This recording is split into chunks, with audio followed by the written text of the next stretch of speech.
Ayan na guys, ang ating ulam ngayon. Hinaan natin. So, ayan guys.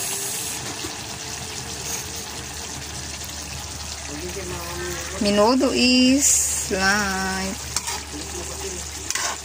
ayan.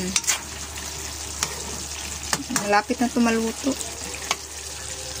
Wow. Di, parang hindi pa maluto yung ano.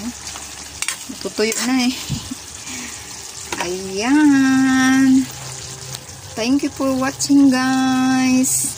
Ito po yung ulam namin today. Ayan. So, nilagay ko na dito guys yung ano, yung sili na tinanim ko. O, diba? So, ayan. Thank you for watching. God bless po.